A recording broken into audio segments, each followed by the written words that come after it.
Hi, Skip again. Again in the series, this particular video is going to be targeted at product marketing strategies. And this is an overview. If this is the first of the series that you've stumbled upon or whatever, there is a whole series. It's going to be roughly 15 videos, and I will give you a link as to where you can find this information on my website as well, so you can go through the whole series. This is the 10,000 foot overview, the high elevation look at the overall picture of affiliate marketing, what you need to know. So many people jump in and they have no idea what they're getting into or what it's going to take. And this gives you a profile idea. Again, this is not the deep training that you can get in the step-by-step use of the elements and whatnot, but hopefully you'll find this to be useful, particularly if you're brand new to marketing, or if you've been online and you've been struggling and you're looking for a way to break the old habits and actually put yourself in a place where you can start making money. What a concept. So that's what this is all about. So I'm going to go into this, and you'll find throughout the series that there'll be some things that appear to be overlay, but there's different perspectives of certain. I could take a particular title and take the perspective from the customer's perspective or the provider or the vendor perspective. So there may be some overlay, but it's all useful information I think you'll find. So anyway, with that, I want to jump into the first on product marketing strategy. The primary product offer. Now this is a real big deal, and I'm not going to go way into this, but I want to give you an idea. If you have a particular product that when people purchase it, as they continue to use that product, there's other things you're going to need. Now when people buy a particular training program and they're going to follow through with all the steps of the training, they need certain tools to facilitate the use of the training that they've received. And so there are sub-products as well, but a primary product is one that there's a number of accessories that will go with that product. There's an awful lot of money made in accessory. Here's one example. If you go online and you're looking at, I don't care what the source is, you're looking to buy a camera. Well, you'll find that with that camera, there's a bunch of accessories that make that product much more useful, and you're going to buy some of the accessories, and that's where you really bump your sales. So understanding the whole concept of a primary product versus an accessory or add-on product, it really is helpful. Then you'll know what your primary marketing efforts are going to be directed at. So that your primary product becomes important. Look at the primary products and then consider next the add-on products, because add-on products can actually make all the difference. You might make a fairly nice income off of your primary product, but so many of them, I'll give you an example. And this is kind of a crazy example, but you see it in the marketplace all the time. I love the Costco chickens because they're really cheap, they're really good, they're the biggest, and they're a great value, and you can really work with them. So I like to cook with the Costco roasted chickens. Well, the reality is that's a lost leader for them. That's a primary product that they bring you in, you buy that, but because you bought that, you're going to buy out a whole bunch of other stuff in the store. That drew you in, and now you buy a bunch of other stuff, and that's where they make their money, is all the other stuff you buy. When you put that chicken in the cart, well, you're going to put a whole bunch of other stuff with it. So that's one kind of example in the retail world where we see this concept at play. So the other thing is baseline product requirements. Oh man, what are the requirements? You can look at two products, and one of them has a very high price, the other one has a low price. Is it about value?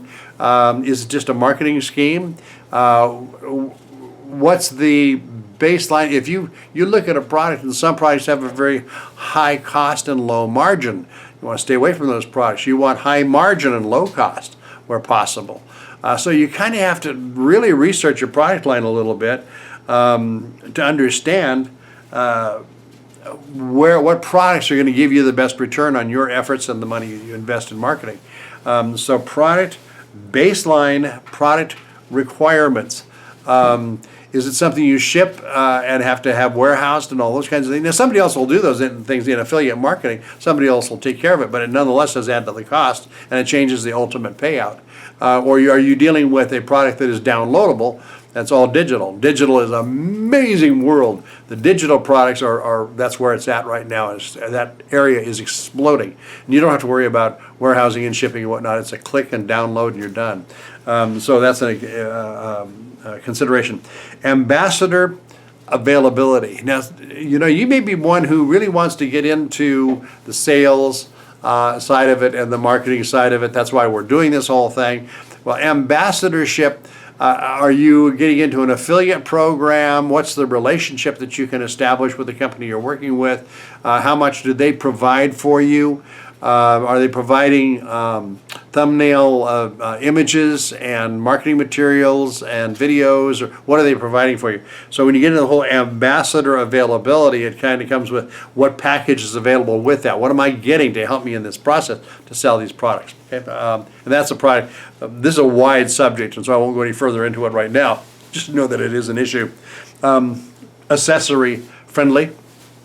I already touched on that a little bit, but you need to make sure that whatever you do, the accessories have just as much marketing potential as the primary or core product. So look at the accessories and are they available? Do you have a product that is a natural for adding accessories to it and that kind of thing? So accessory friendly. Universal appeal, they're going to go, goes without saying, the more people that are going to be interested in your product, the greater your market base and the better you can do it in general, and the less targeted you have to be. Target marketing is always going to be a factor, but general appeal doesn't hurt you at all. Consumable, do you have a product that is consumable, where people are going to use it every month and replenish? I used to do a product that was involved in some of the farmers markets, and I had a product that people would buy one time, and it lasted them so long that they didn't come by and buy every week. But the people selling the vegetables and the bread and whatnot, those were consumables that people come back every week and buy those products.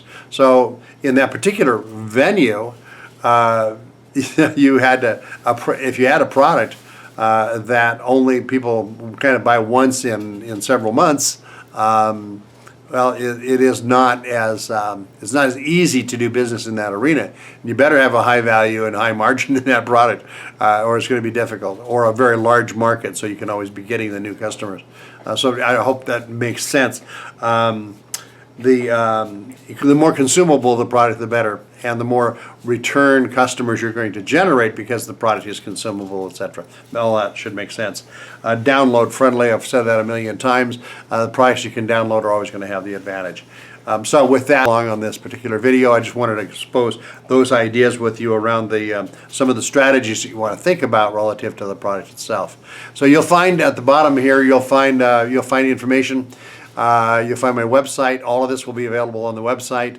You can go through the whole series. There's lots of other things there. And also, once again, the 4% challenge. I keep talking about that because it's phenomenal. It's life-changing. 30 sessions that will change your life. No matter how long it takes you to go through that series, if you follow every step in that series, you are going to be successful in affiliate marketing, period. And it doesn't matter what the product is. If you follow all that, you're going to be successful and put to rest all the programs you've wasted money on, all the time you've spent wasting money, and all of that. You can put all that to rest and be on a formula, utilize a blueprint and a formula that really is designed for long-term success. So, with that being said, I'll give it a rest on this video, and we'll be able to go to the next subject. So, with that, have an awesome day, evening, weekend, whatever it is when you're watching this video. We'll talk to you again soon. Thanks. God bless.